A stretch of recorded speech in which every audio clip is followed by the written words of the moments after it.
Bonjour à tous, ici votre animatrice Lynn. Bienvenue à l'émission Un jour à la fois, une émission dédiée au mouvement des alcooliques anonymes. Les alcooliques anonymes sont une association de personnes qui partagent entre elles leur expérience, leurs forces et leur espoir dans le but de résoudre leurs problèmes communs et d'aider d'autres alcooliques à se rétablir. Le désir d'arrêter de boire est la seule condition pour devenir membre des AA. Les AA ne demandent ni cotisation ni droit d'entrée. Nous nous finançons par nos propres contributions. Les AA ne sont associés à aucune secte, confession religieuse ou politique, à aucun organisme ou établissement. Ils ne désirent s'engager dans aucune controverse. Ils n'endossent et ne contestent aucune cause. Notre but premier est de demeurer abstinent et d'aider d'autres alcooliques à le devenir. Alors, comme à toutes les semaines, nous recevons aujourd'hui une invitée, membre de cette fraternité, qui vient nous parler de sa vie, des difficultés de son passé et de son expérience actuelle de rétablissement. Alors, bonjour Lynn. Bonjour Lynn. Je suis très heureuse de t'accueillir à l'émission Un jour à la fois. Et de même pour moi. Je te laisse la parole, tu peux commencer. Alors, bonjour à tous. Je me prénomme Lynn et je suis une alcoolique. Je vais vous parler, comme Lynn a mentionné, il nous suggère fortement de faire avant, pendant et après. Donc, je suis une personne qui est née dans un milieu où il y avait beaucoup de consommation. Donc, le sujet de prédilection chez nous, c'était ton père, il sait pas ce qu'il a mis son auto, ton père, il a encore trop bu, ton père, il sait pas son où les toilettes, ton père puis son Moses de bière. Fait que c'était tout le temps en fonction de... Puis aussi, je vais vous dire, il y a des choses que j'ai appris depuis que je suis avec la fraternité, que c'est une maladie qui était toujours, comme je disais, là, c'était lui qui était la personne dont on avait tout le temps peur ou que ma mère s'inquiétait beaucoup. Donc, il y avait toute l'attention. Donc, moi puis mon frère, ben on en avait moins. Puis ça, ben ça a duré là une bonne partie là de mon enfance. On n'a rien manqué, je vous dirais, de matériel, mais c'est sûr que tout ce qui est normalement suggéré quand tu as des enfants, bon, l'affirmation, l'écoute, d'écouter justement ce que j'avais à dire. Moi, il n'y a pas personne qui m'écoutait vraiment. Donc, je me suis refermée sur moi, puis je me suis créé un monde où je m'imaginais toutes sortes de choses. Ça m'a permis, moi, je pense, de faire un bon bout de chemin en me créant cet univers-là, dans l'illusion qu'on pourrait dire, pour pas subir ou vivre dans le chaos qui était à la maison. Puis j'ai grandi aussi, mes parents viennent de la campagne, donc c'est sûr que moi, je suis native à Montréal. La mentalité elle était complètement différente aussi pour eux que moi j'avais contact avec, que ça soit les amis à l'école ou la façon que c'était plus libre, c'était plus permissif, je dirais. Fait que chez nous c'était strict. Puis aussi une fille elle n'a pas le droit de faire grand-chose, puis les gars ils ont le droit de faire plein de choses. Fait que moi j'avais mon frère que lui il avait des permissions spéciales, puis moi j'en avais pas. Puis moi, ça l'a fait aussi que je me suis rebellée dans tout ça. Je voyais pas la différence, moi, pourquoi que lui avait plus le droit que moi. Fait que ça l'a fait beaucoup de flémèches, là. J'étais pas docile, donc je pouvais vraiment dire là que non, moi, j'étais pas d'accord. Tu sais, je me défendais. Fait que j'étais souvent en punition parce que c'était comme ça que ça fonctionnait. Fait que c'est sûr qu'avant, plus petite, c'était à genoux dans le coin. Après ça, ben t'as pas le droit de sortir, t'as pas le droit de faire ci. Puis ensuite, avec le temps, moi, j'étais super bonne à l'école parce que j'avais l'attention. Vu que je n'avais pas à la maison, à l'école, j'étais bonne. Moi, ma mère, elle avait toujours une façon de nous dire que moi, j'étais née pour un petit pain. Tu sais, c'est sûr que la religion catholique, là, c'était présent. Comme je vous dis, les autres, ils viennent de la campagne, donc c'était très présent. Mais par contre, à la maison, ils nous parlaient pas de ça. Mais eux, c'était comme, tu sais, ils sont mariés pour le meilleur pour le pire. Fait que, tu sais, c'était comme...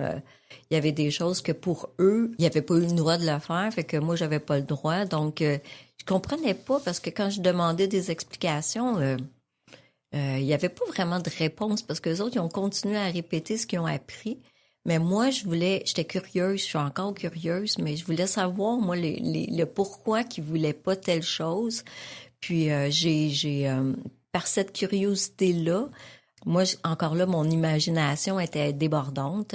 Fait que j'ai continué à me faire des scénarios, puis aussi de regarder ce qui se passait aussi chez mon amie à côté. Mettons qu'elle avait le droit de regarder telle émission, puis pourquoi moi j'avais pas le droit. Puis c'est sûr que j'ai pas eu les réponses que je voulais. C'était plus non, c'est comme ça que ça se passe, puis c'est le même. Tu sais, il y avait pas d'autre chose, fait que j'ai resté tout souvent sur mon appétit. Là, j'ai grandi comme ça, puis mon frère, lui, comme je disais, lui, il avait le droit de tout faire, fait qu'il était 1 an plus vieux que moi. Fait que là, lui, il y avait je grandis, je suis bonne à l'école, mais je suis limitée parce que là, à un moment donné, ma mère, elle commence à aller travailler. Fait que là, c'est moi qui deviens la grande responsable. Fait que là, il fallait que je sois à la maison après l'école pour préparer les repas, pour servir mon père, parce que c'était comme ça qu'il était dans la façon d'éduquer à cette époque-là, c'était comme ça. Puis il répétait. Encore, je disais, il répète ce que eux, ils ont appris, mais moi, je fitais pas là-dedans. Alors, c'est sûr que avec le temps, j'ai pris d'autres façons pour me débrouiller à avoir mes réponses. Ouais, c'est ça. Là, j'étais un petit peu plus âgée, puis là, c'est ça, mon frère, ma mère, elle a commencé à travailler. Je commence là à me rebeller. Donc, des fois, là, je suis vraiment pas à la maison pour préparer le souper pour mon père, puis que j'essaye je veux faire, moi, les activités parascolaires, puis tout ça. Fait que là, ça fait vraiment un petit peu de brouhaha à la maison. Puis mon père, c'est pas un homme qui est très autoritaire, puis tout ça. J'en avais peur quand il était en état d'ébriété ou qu'il était quand même assez réchauffé. J'aimais pas ça. Il changeait de personnalité. J'ai appris ça aussi avec vous autres que lorsqu'on consomme, on change de personnalité. Parce que c'est un monsieur qui est quand même, c'est un travaillant, c'est un monsieur drôle, il est agréable à côtoyer. Mais quand il a un verre dans le nez, tu sais, là, il change, puis là, autant qu'il est séraphin quand il boit pas, que là, il est prêt à me donner de l'argent. Fait que j'aime pas ça quand mon père il est comme ça. Puis là, ben, c'est sûr qu'on vieillit, puis là, mon frère, il lui aussi commence à essayer des choses. Puis moi, là, je suis rendue, j'ai 1 an de moins, comme je disais. Fait que moi, je veux faire comme lui, je veux sortir, puis tout ça. Puis là, c'est sûr que là, il y a les garçons qui rentrent dans le décor. Puis encore là, ça aussi, c'est une autre affaire que, tu sais, faut pas que tu parles avec les gars parce que déjà, dans cette mentalité-là, c'est comme si tu parles avec les gars, c'est parce que tu vas coucher avec. Tu sais, moi, puis là, ben, j'ai jamais vraiment rien compris, mais j'étais beaucoup plus bien en compagnie des gars que des filles. Puis là, avec vous autres encore, j'ai appris que moi, j'étais en compétition, j'étais dans la séduction. Fait que c'est sûr que je l'avais facile. Puis en plus, moi, je voulais pas boire. Je ne voulais pas boire comme mon père parce que vu que chez nous, c'était tout le temps la chicane à cause de la consommation, je me disais, moi, jamais je vais boire comme mon père. Mais là, je vois mon frère, là, on est à l'adolescence, là, un peu jeune adulte, puis tout ça. Puis là, moi, je vais toujours bien à l'école parce que c'est une façon où est-ce que je performe, où est-ce que j'ai de l'attention. Puis là aussi, il y a tous les discours là que, tu sais, on se dit les petites voix puis tout ça qui m'ont été transmis puis que encore des fois aujourd'hui que je donne du pouvoir, je le sais que j'ai pas parce que là je suis grande, je suis majeure et vaccinée, je suis adulte, j'ai pas besoin de donner du pouvoir justement à ce qui m'a été enseigné ou mentionné. Fait que là nous, on était nés pour un petit pain puis moi j'ai dit ben attache ta tuque, moi tu vas voir ça sera pas pareil parce que là ma mère elle encore là dans la façon religieuse c'est que la femme, tu sais, elle suit le mari, ses désirs, mettons, de voyager, d'avoir une maison, ces affaires-là, parce que mon père voulait pas, elle a pas été en mesure de pouvoir accéder à ça. Mais là, moi, j'ai dit, attache ta tuque, tu vas voir, moi, je vais voyager, moi, je vais faire ci, moi, je vais apprendre à conduire, moi, je vais être débrouillarde, tu sais. Puis je vais faire, tu vas voir, moi, je m'en vais par là. Puis c'est ça que j'ai fait. Aussi, encore avec vous autres, j'ai appris que c'est mon orgueil, puis de prouver à l'autre que j'étais capable. Puis à un moment donné, c'est ça, je rencontre mon premier amour, puis lui déjà le matin, c'est sûr que c'est AA, donc je vais ouvrir une parenthèse, mais lui il était déjà en train le matin quand il se levait, il fumait son joint, mais moi j'étais comme naïve, innocente dans ce milieu-là. Puis aussi, moi je voulais quand même réussir. Donc, chez nous, c'est une famille moyenne, des ouvriers puis tout ça, mais on quand même avec une vie relativement normale. Donc, moi, quand même, j'avais des rêves, une famille, des enfants, une maison et tout, etc. Puis, je me disais, ben, je vais réussir. Puis aussi, chez nous, c'était le travail, c'est super important. Tu sais, moi, mon père m'avait dit, moi, j'ai jamais manqué une journée de travail, même si j'ai bu, le matin, je me lève, je vais travailler. Fait que moi, je suis partie avec ça. Peu importe ce qui arrive, c'est que le travail, c'est ça qui est la valorisation, c'est ça qui fait que moi j'ai beaucoup focusé, performé là-dedans. Puis là, ben avec cette personne-là que j'ai rencontrée, ben là c'est sûr qu'on sort. Puis ben oui, je vais prendre un verre. Puis mais tu sais, je suis tellement sur les breaks ou tu sais sur mes gardes que moi je veux pas aller là. Mais par contre, tu sais, moi ça c'est moi qui dis ça. Il y en a beaucoup dans ma famille. J'ai cette prédisposition-là à savoir, mais là, je le sais pas encore, là. Donc, moi, il y a d'autres substances que j'ai essayées, puis j'ai aimé ça.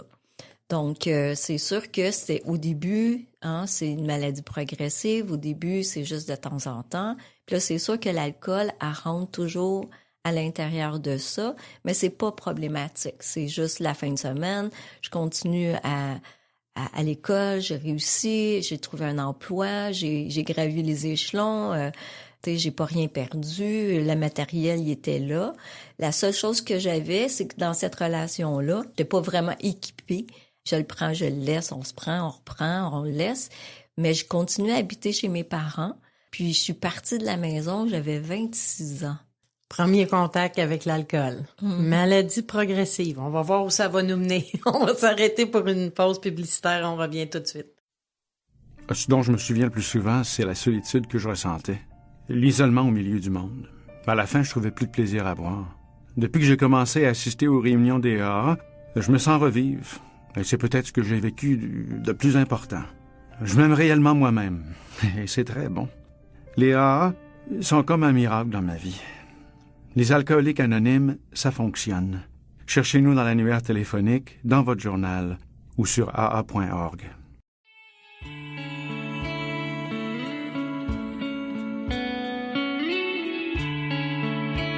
Ici Lynn, votre animatrice, en compagnie de notre invitée d'aujourd'hui, Lynn.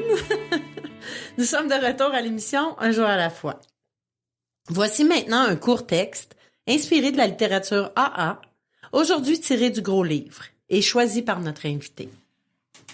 Alors, c'est un passage du gros livre, page 69.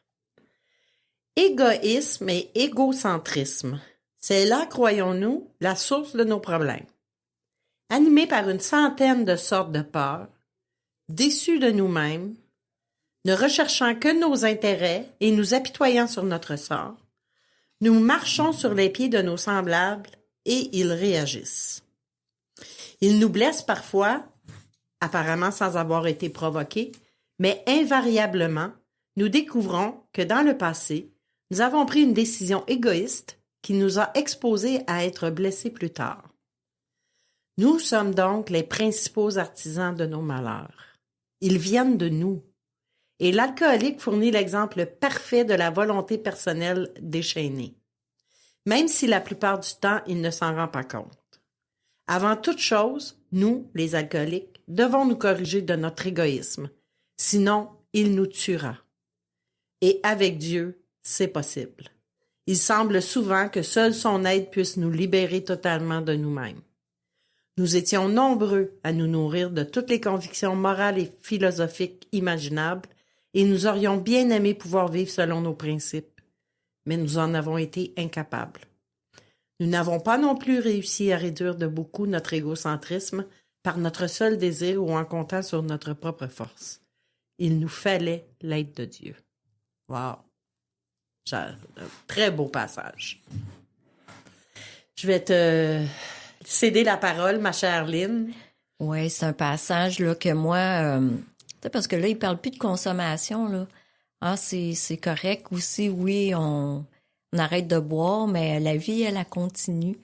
Puis si moi, je continue à rester avec les mêmes façons de penser, puis de me comporter de la même façon quand je buvais, c'est là que je m'attire vraiment encore des problèmes parce que c'est juste un symptôme, la substance.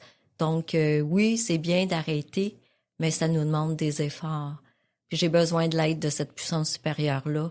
Hein, tu peux l'appeler comme tu veux, mais on a besoin, en tout cas de par moi-même, j'ai essayé, il me semble que j'étais assez intelligente, il me semble que j'aurais été en mesure de pouvoir arrêter de consommer, puis j'ai essayé toutes sortes de façons, mais je n'ai pas été capable tant que j'ai pas fléchi les genoux pour demander de l'aide. Donc, j'ai fallu que je mette mon ego de côté, parce que moi, je suis incapable, j'ai pas besoin de personne, mais c'est ça, ça m'a amené justement à aller rencontrer les alcooliques anonymes. Et je vais continuer tantôt, j'ai arrêté à 26 ans, donc justement...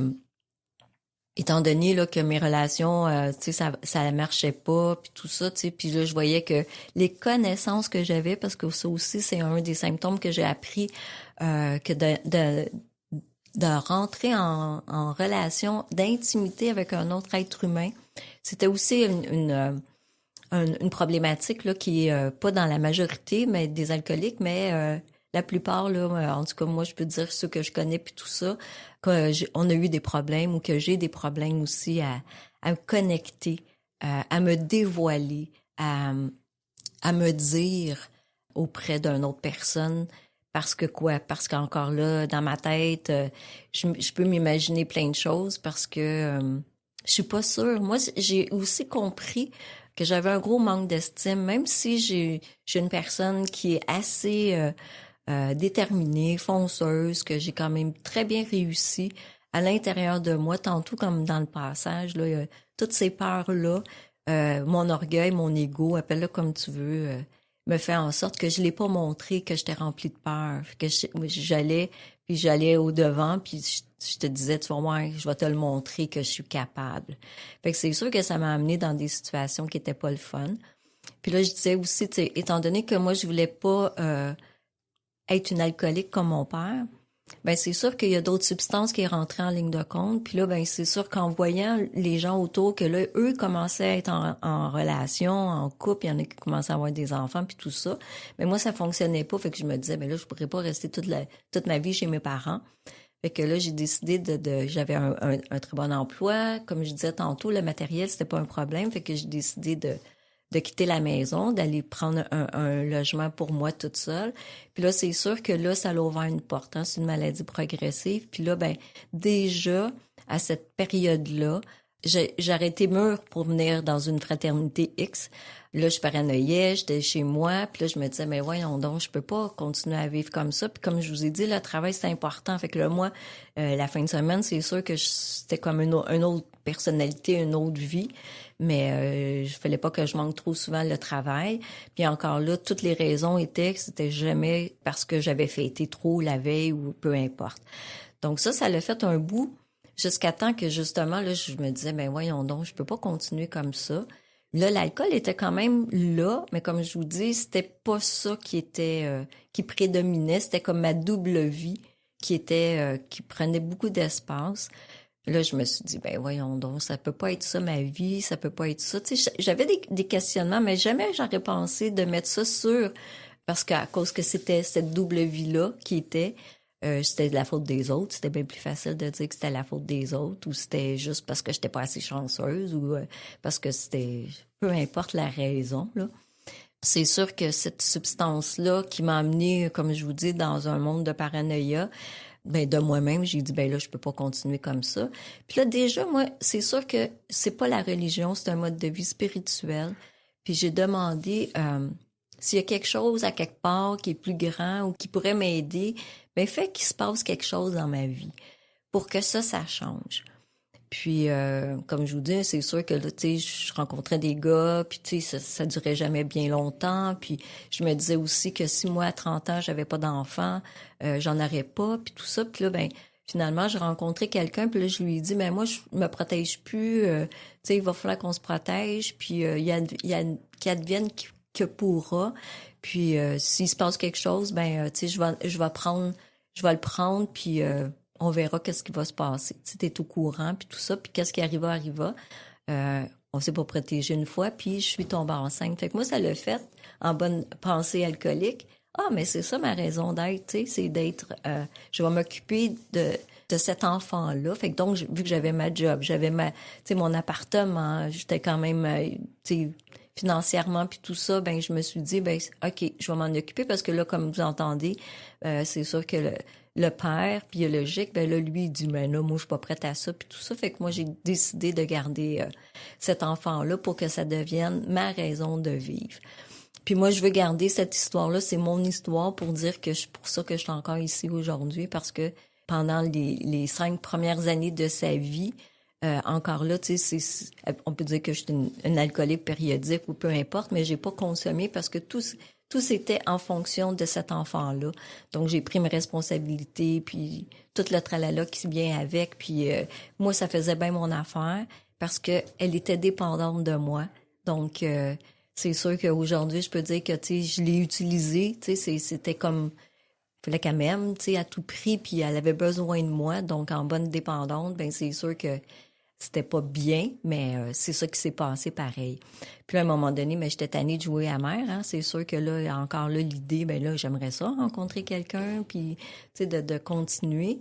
Puis, tu sais, j'ai pas perdu mon emploi, là. Tout ça est fonctionnel, puis je sais pas comment j'ai fait, mais je me suis toujours étourdie avec plein d'affaires. J'avais la petite, à cette époque-là, c'était 6 mois de congé de maternité, c'était pas 1 an. Retourner à l'école le soir, j'étais étourdie partout, donc je me suis jamais vraiment sentie. Mais, tu sais, ça y allait par là, puis la petite, puis j'y montrais plein d'affaires. Puis je peux juste vous dire que pendant un été de temps, j'ai fait près de 2500 kilomètres. Je la traînais dans le carrosse de princesse, que je disais, puis tout était étourdi. Puis je pensais que ça fonctionnait parce que tout était là, jusqu'à temps que là, c'est ça. Je me dis encore, l'idée revient, bon, mais j'aimerais ça rencontrer quelqu'un, puis tout ça. Chose qui arriva.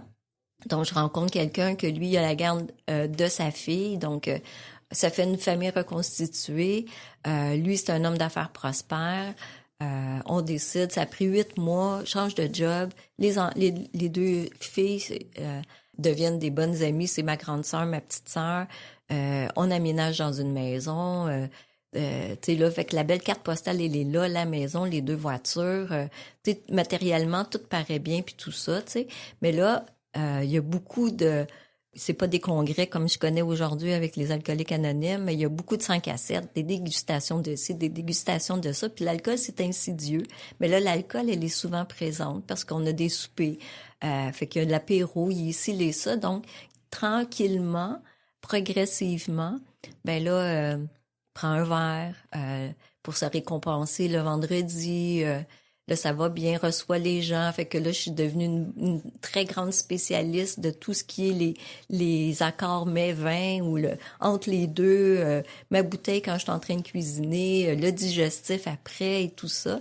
Donc, c'est devenu quelque chose que, même si je pensais que c'était pas, mais tout était en fonction de l'alcool. Et là, c'est progressif. Donc, j'étais déjà quand même avancée dans la maladie. Fait que là, ça l'a pris... le déçu. Alors, rapidement, moi, je suis devenue une buveuse blackout. Encore là, j'ai pas perdu ma job, j'ai pas perdu rien, sauf que, étant donné que je me souvenais pas, puis que j'avais pas nécessairement des répliques de mon ex-mari ou de mes proches, ou, tu sais, je découchais pas, j'ai pas d'histoire abracadabrante, sauf qu'il y a plein de choses que j'ai fait, que ça soit des vacances, aller en ski, puis de pas me souvenir que... Là, après la fin de la soirée, ben là, c'est sûr que c'est l'after après, c'est l'after ski. Ben, j'ai pas de souvenirs. Puis là, ben, je commence à me poser des questions. Mais comme je dis, j'ai jamais eu vraiment de dire, ben là, je te sors plus ou t'es pas sortable ou que j'ai pas rentré coucher à la maison. Non. Mais je suis pas là. Je suis pas là physiquement. Je me souviens pas de ce qui se passe quand que je commence à prendre un verre. Insidieux, sournois, déroutant. Hein? C'est comme ça qu'il parle de la maladie dans le gros livre. Ouais. On va s'arrêter pour une courte pause publicitaire et on revient tout de suite après. Merci, Lynn. Je me sentais seule, angoissée, agressive, et je m'apitoyais sur mon sort. Je voulais juste mourir. C'est pourquoi je continuais à boire. Personne n'aurait pu vivre un tel cauchemar. Puis j'ai assisté pour la première fois à une réunion des AA.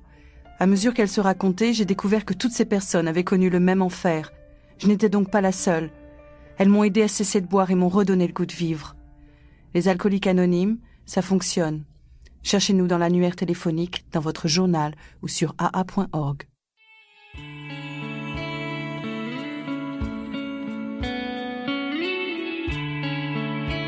Ici Lynn, votre animatrice, en compagnie de notre invitée Lynn. Nous sommes de retour à l'émission Un jour à la fois. Visitez notre site web à l'adresse suivante: unjouralafoi-émission.org. Vous y trouverez toutes nos émissions, des centaines de partages à écouter, n'importe où et à n'importe quelle heure du jour et de la nuit. N'hésitez pas à nous écrire pour nous faire part de vos commentaires. Alors, on va poursuivre ton beau message, Lynn. Merci. Alors, comme je disais, c'est sûr que là, ça progresse. Je me pose des questions. Je sais pas trop. Je connais pas les fraternités. Moi, mon père, il a arrêté de boire par lui-même. Fait que j'ai ce modèle-là que moi, je le sais pas, moi, que c'est quand je prends ma première gorgée que ça déclenche ma soif. Parce que tant que j'en bois pas, je suis fonctionnelle. J'accompagne les enfants dans leur activité. Tout se passe dans la maison, là, tout a l'air normal, sauf que quand je prends un verre, c'est là que ça commence que ça dégringole.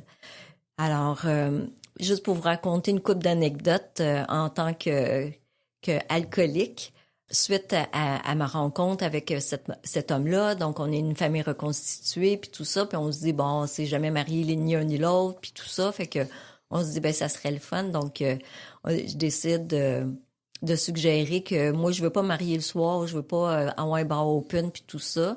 Tu sais, déjà, comme il y a quelque chose qui dit que faut pas que je commence de bonne heure ou je sais pas trop, mais on décide de faire une table champêtre.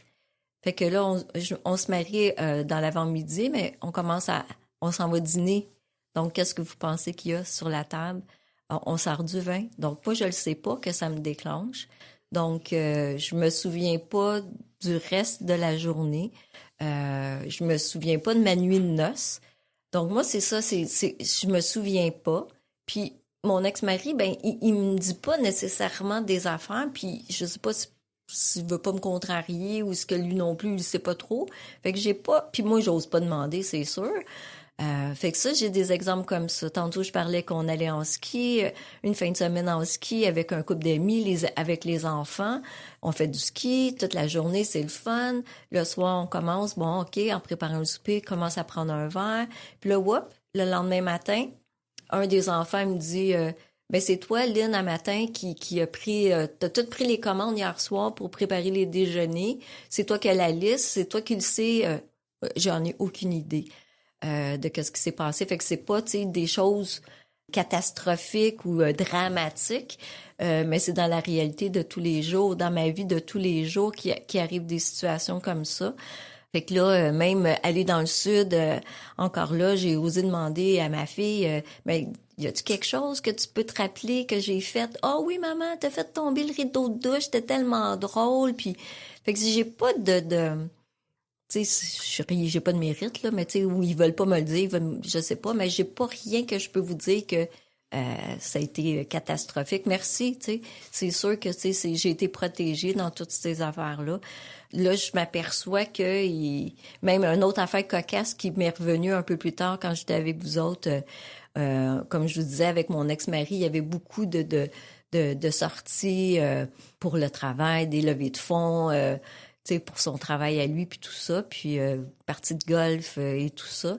Puis je me rappelle une fois dans un événement, je me ramassais souvent à la toilette, puis je le sais que lui, je devais partir quand même pour un certain temps, fait que lui, il venait me voir où ce que j'étais, que je me suis vue, que j'ai monté sur le dessus du siège de toilette, parce qu'il venait voir, fait que là, il pouvait pas voir mes pieds. Tu sais, avez-vous perdu la maîtrise de votre vie? ça marche pas, là. Il y a quelque chose qui va pas, c'est sûr, là, que c'est pas normal, là. Puis c'est sûr que lui, il y avait pas le problème de consommation, mais c'était un workaholic. Fait que lui, il recevait beaucoup des bouteilles en cadeau puis tout ça. Fait que je les ai remplacées, je les ai bu, je les ai remis dans l'armoire, je suis allée en acheter. Tu sais, c'est des histoires que, tu sais, on entend. Mais oui, j'ai fait ça. Puis la dernière fois, pourquoi je suis venue avec vous autres, il y a une journée que j'ai décidé de prendre une journée de congé. Parce que je sais pas, probablement que certains d'entre vous aussi, dans notre littérature, un de nos cofondateurs aussi, il y avait ça souvent, des dépressions. Donc moi, j'avais ça, fait que j'étais médicamentée, puis j'avais ça. Quand ça allait pas bien, on augmentait la dose des antidépresseurs. Quand ça allait bien, on la descendait. Mais là, mélangé avec l'alcool c'est un dépresseur. À un moment donné, j'étais justement très dépressive. Puis là, j'ai dit, OK, ben là, ça marche pas. Fait que je vais prendre une journée de congé. Comme je vous dis, moi, mon père, il avait jamais manqué de travail. Fait que moi, il fallait que je reste toujours la femme forte, que, tu sais, je suis au-dessus de mes affaires pour pas perdre la face, mon orgueil, peu importe. Mais là, j'étais fatiguée, là, cette fois-là. Là, fait que là, j'ai pris une journée de congé. Puis là, moi, j'ai jamais pris le verre du matin. Mais là, il est 11h, je suis toute seule. C'est une journée de congé. Fait que je dis, bah, OK, on va prendre un verre. Fait que là, moi, comme je vous dis, j'avais aucune idée que c'est quand je prenais ma première gorgée que ça me déclenchait. Fait que là, je me souviens pas quand les filles ont arrivé de l'école. Je me souviens pas, tu sais, que j'ai préparé le souper, que j'ai parlé au téléphone. Ça, c'est le lendemain matin. Quand je me suis levée, là, j'ai vu qu'il y avait une bouteille de vin qui était pas là la veille. Ça veut dire que j'avais pris la voiture. Je me suis rendue au dépanneur ou à la SAQ, je sais pas. Puis je suis revenue, mais j'ai aucun souvenir. Là, ça l'a fait, oh, il y a quelque chose qui marche pas. Là, c'est sûr que moi, je suis quand même, j'ai un certain temps. Je suis d'une autre génération aussi, fait que je m'en vais travailler. J'ai sorti les pages jaunes. C'était pas avec le téléphone aujourd'hui, puis tu demandes à Alexa de me trouver une place. Fait que je rouvre les pages jaunes. Comme je vous dis, je connais pas les programmes en 12 étapes. Mais je cherche une maison de thérapie. Encore là, je suis inspirée. Il y a quelque chose qui me guide ou qui me dirige vers... Fait que là, je me suis dit... j'habitais à Notre-Dame-de-Grâce. J'ai dit, il faut que j'aille plus loin. Fait que j'ai trouvé une maison de thérapie à Laval. J'ai appelé. J'ai demandé, est-ce que c'est possible que j'aille vous rencontrer? C'est quoi qui existe comme programme? Puis tout ça. Fait que le type, il a dit, ben oui, vous venez me rencontrer. Fait que je suis allée le rencontrer. Puis là, il me dit... ça serait bien si vous pourriez prendre un arrêt de travail. Tu sais, on suggère 8 semaines. Il dit, vous avez l'air très fatigué puis tout ça. Mais tu sais, là, il a tout posé les questions. C'était quoi ma consommation normale, comme tout le monde. J'étais dans le déni, moi, total. J'en avais pas de problème. Moi, c'était les médicaments. C'était ça qui me dérangeait, tu sais. Fait que là, il me dit, ben si vous, en tout cas, essayez. Fait que là, ça, c'est un mercredi. Fait que le jeudi, j'ai réussi à avoir... mon rendez-vous avec le médecin, il me dit OK, fait que le vendredi, amène ça au travail. C'est accordé, fait que là, il me dit vous allez pouvoir commencer à venir en thérapie le lundi, c'est une thérapie externe.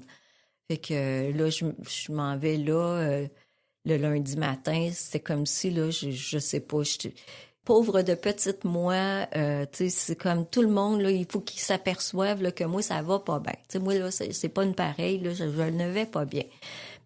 Je m'en vais là, mais là, il y a une partie que c'est sur les 12 étapes, puis il y a une partie que c'est les rôles dans la famille, la psychologie, un petit peu de démystifier un peu c'est quoi la maladie de l'alcoolisme, mais aussi les autres dépendances. C'était pas juste l'alcool qui était là, c'était toute dépendance.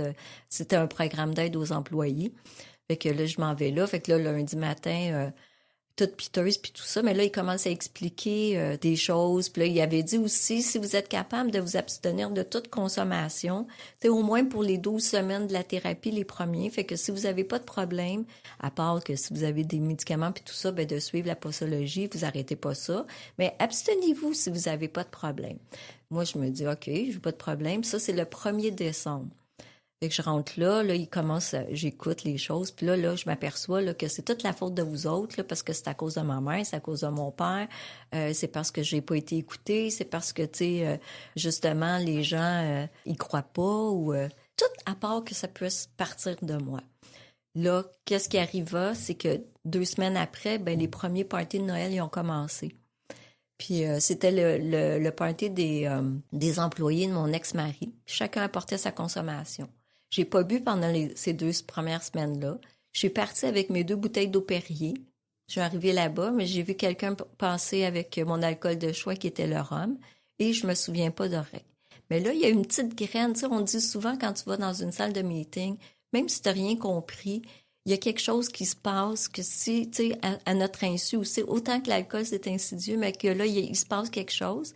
Là, c'est sûr que là, je pouvais pas dire, ben là, tu sais, c'est pas quelqu'un d'autre qui me l'a donné, l'alcool, là. Tu sais, j'ai parti avec mes deux, puis je partais pas, là, pour aller consommer. Là, j'avais aucune intention de boire. Puis la personne, mais elle a pas revu la couleur de son alcool, puis moi, je me souviens pas de la soirée. Fait que là, le lendemain, cette petite graine-là était là. Puis là, je voyais que, là, on était le 14 décembre. Fait que là, je voyais que là, toutes les autres parties de Noël s'en venaient. Mais encore là, je voulais pas que ce soit à cause de l'alcool. Là, je voulais juste être à l'abri. Je voulais pas être, parce que je savais que dans les parties de famille ou qu'il était pour avoir beaucoup d'alcool, fait que je voulais pas être en contact avec ça. Je voulais pas ne pas boire. Je voulais pas me mettre en danger. Fait que j'ai appelé l'intervenant, j'ai demandé, il faut que tu me trouves une place. Moi, je peux pas rester là. Je vais être enfermée. C'est moi qui ai demandé, je vais être enfermée pour tout le temps des fêtes, jusqu'après le jour de l'an. Puis il m'a trouvé une place. Là, je suis partie faire mon sac. Là, ils ont fouillé mon sac. Tu sais, comme si, là, j'étais une criminelle. Pas le droit d'aller au dépanneur toute seule. Moi, je suis pas grande et grosse. Mais là, je me disais, c'est quoi l'affaire? Qu'est-ce que je fais? Moi, tu sais, je suis pas dangereuse. Mais encore là, on rencontre un médecin. Puis, ça dit, est-ce que vous avez un problème avec l'alcool? Ben, j'ai encore dit non. Le déni, moi, je ne voulais pas être une alcoolique. Je ne voulais pas. Puis là, ben, j'ai resté là pendant les 2 semaines. Pendant les 2 semaines, j'ai resté là. J'ai pleuré un sevrage. Même, j'étais toujours à l'écart. À cette époque-là, ça fumait. J'avais horreur, en étant ex-fumeuse, horreur de me mêler avec ce monde-là. Fait que je restais toujours à part. Il y en a qui pensaient que j'étais une intervenante. Vraiment, je me suis... J'ai reconnu que j'étais vraiment sauvage, que j'avais beaucoup de difficultés à être avec les gens, à pas m'identifier. Puis, mais j'ai resté là pendant les 2 semaines, même si j'ai pleuré à tous les jours puis que je voulais m'en aller. J'ai quand même resté là pendant plus que 16 jours que je suis restée là. Même dans le déni, hein? Même dans le déni. Inconsciemment, on veut s'en sortir. Il y a quelque chose. Il y a quelque chose à l'intérieur de nous. Ouais. On va s'arrêter de nouveau pour une pause publicitaire et on revient tout de suite après. Merci. Si ton univers est contrôlé par l'alcool, il y a de l'espoir. Nous sommes les AA, des alcooliques qui aident d'autres alcooliques à devenir abstinents depuis plus de 70 ans. Nous sommes dans l'annuaire, dans le journal local ou sur l'Internet au aa.org. Les alcooliques anonymes.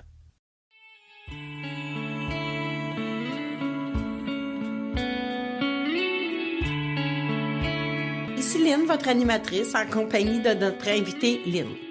Nous sommes de retour à l'émission Un jour à la fois. Si vous recherchez une réunion des alcooliques anonymes, plusieurs solutions s'offrent à vous. Par téléphone au 1-866-LIGNE-AA ou, si vous préférez, 1-866-544-6322. Un membre des alcooliques anonymes vous répondra de 9h à 22h, 7 jours sur 7. Aussi, via Internet ou en téléchargeant l'application Meeting Guide sur votre cellulaire. Vous aurez accès aux horaires des réunions en présentiel et en ligne, où que vous soyez dans le monde.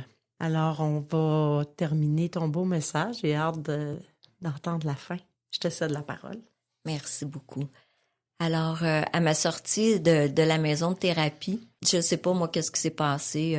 La soif m'a été enlevée parce que je n'ai jamais eu l'idée que ça pouvait être une solution d'aller reboire. C'est sûr qu'après le temps, tu sais, je vous parlais des dépressions aussi, tu sais, ça se guérit pas comme ça, là, ça prend un certain temps avant qu'on se remet physiquement, hein, parce que moi, je suis atteinte aussi physiquement. Ça dit que c'est une allergie physique doublée d'une obsession mentale. Fait que c'est sûr que le temps de me remettre en forme physiquement, mais là aussi, en même temps, à l'intérieur, là, il y avait des réunions. J'ai vu comment ça se passait, de continuer la thérapie externe, donc de mieux comprendre là, c'est quoi ce mode de vie-là en 12 étapes. sans savoir encore. Là, j'étais pas encore allée dans une salle de réunion, mais à cette maison de thérapie-là, c'est sûr que après un certain temps, ils nous suggèrent fortement d'aller justement faire des réunions, d'aller rencontrer avec des gens qui ont la même situation que soi, qui est tu sais, on a connu c'est quoi l'enfer, c'est quoi la problématique avec la consommation et aussi l'espoir que c'est possible de vivre, de continuer sans être sous l'influence de toute substance qui pourrait altérer mon comportement. Fait que là, j'ai appris certaines choses, puis là, moi, c'est ça. Moi, je suis très rationnelle. Là, j'ai mon dictionnaire, j'estime l'intervenant. Là, je dis à mon ex-mari que, tu sais, il faut qu'il fasse ci, il faut qu'il fasse ça.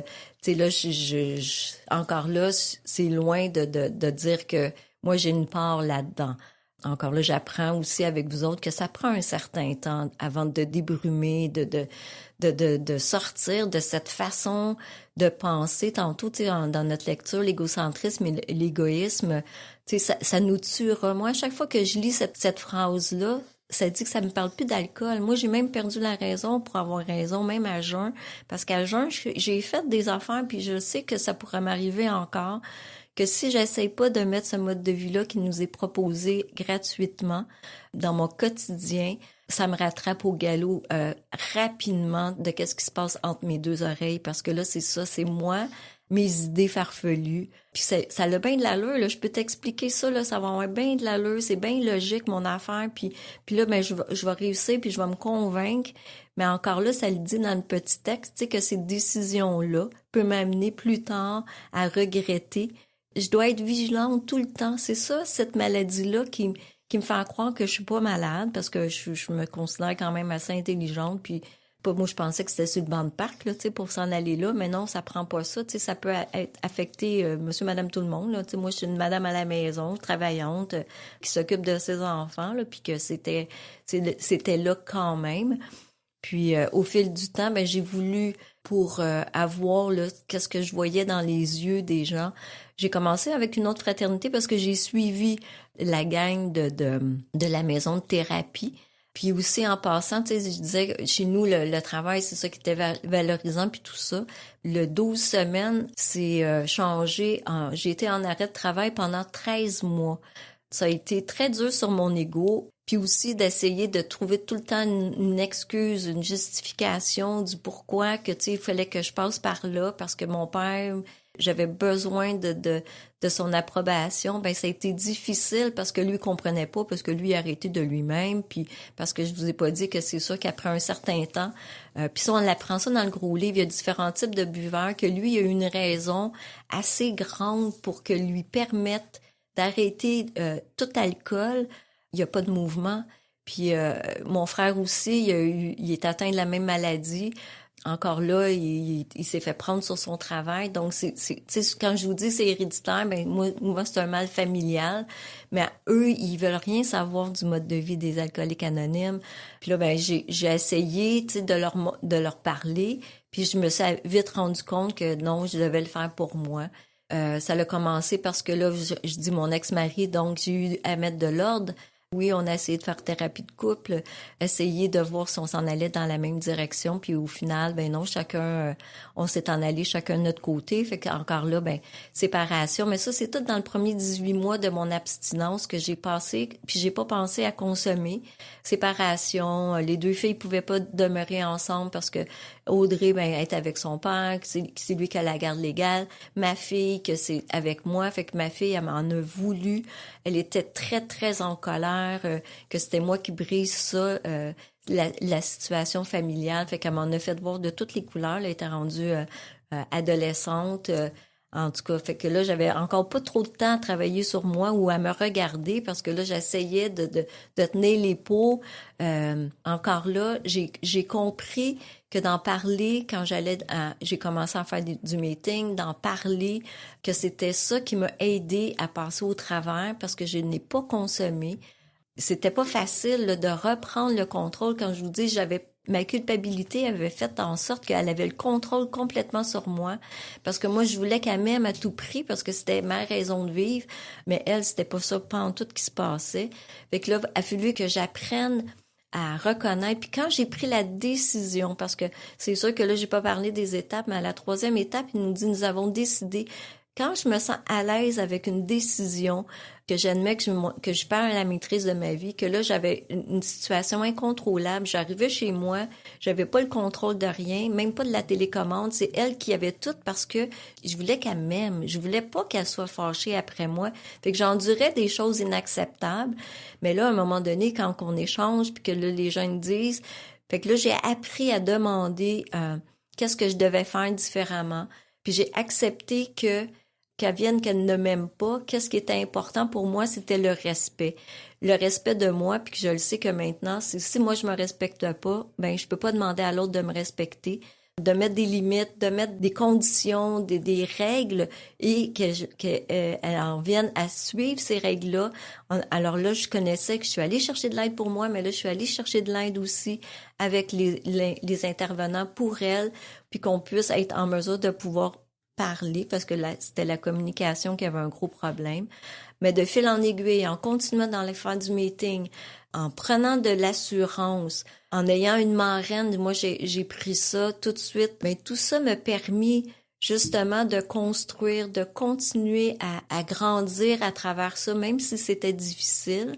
Puis là, c'est sûr que c'est un court temps. Je peux pas tout vous échelonner, toutes les choses qui s'est construit depuis que j'ai arrêté de consommer.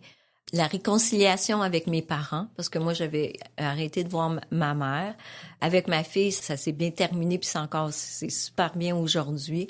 Je le sais que dans certaines familles, même s'ils voudraient, ben les autres de l'autre côté, ils sont pas nécessairement prêts à ce que, même si nous, on change, qu'ils sont prêts non plus à nous pardonner ou à faire on appelle les amendes honorables puis tout ça. Mais moi, j'ai essayé de mon mieux d'appliquer ce mode de vie-là, de faire les étapes, de transmettre le message. Dans ma façon d'être responsable, ben moi, ça me permet, je m'obligeais de toujours prendre une tâche comme ça, ben j'étais obligée de me rendre dans une salle de meeting. J'ai jamais arrêté depuis tous ces 24 heures-là. Il y a plein de choses. Je retourne aux études. Aujourd'hui, même moi, ma mère, c'était une personne toxique. Aujourd'hui, c'est moi qui est proche aidante de mes parents. Ma fille, on se parle pas à tous les jours, mais elle sait que je suis là pour elle. Le discours, parce que ma façon d'agir, ma façon de dire les choses, de pas faire aux autres ce que j'aimerais pas me faire faire à moi-même. C'est ça que j'apprends. J'ai appris comment être avec les autres. Parce que dans le faire, moi, je suis très bonne dans le faire. Mais être, ça, c'est beaucoup plus difficile. Maintenant, j'arrive plus à pouvoir être juste ici maintenant, puis toujours en continuant à tendre la main, parce que de toute façon, c'est ça ma responsabilité, c'est de transmettre le message.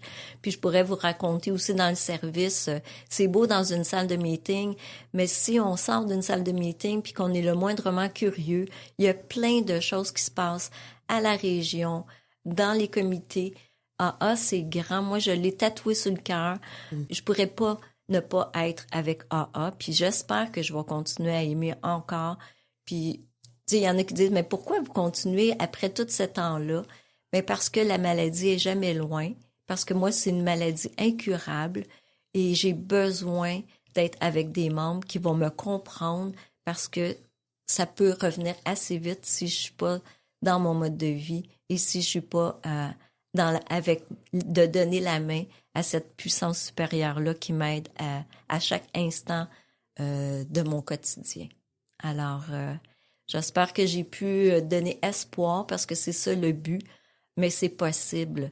Alors, on continue, puis AA, ça marche. Merci. Oui, puis comme tu disais, après beaucoup d'années, on est encore là. Moi, j'ai coutume de dire à la fin de mes messages, souvent je le dis, est pogné avec moi jusqu'à temps que je crève parce que moi, j'arrêterai pas. Un peu comme un diabétique qui arrête de prendre son insuline, il est en danger de mort. Moi, si j'arrête de venir dans le mouvement, je suis en danger de mort. Merci beaucoup, Lynn. Merci. C'était vraiment, vraiment beau ton message. Déclaration de la responsabilité. Je suis responsable. Si quelqu'un, quelque part, tend la main en quête d'aide, je veux que celle des AA soit toujours là, et de cela, je suis responsable. Merci. Je remercie tous les participants à cette émission, notre invité Lynn, Patrick au son, les auditeurs, surtout les auditeurs, hein, s'ils sont pas là, on n'existe pas, et toute notre équipe. Ici votre animatrice Lynn qui vous invite à une prochaine émission d'Un jour à la fois. À très bientôt.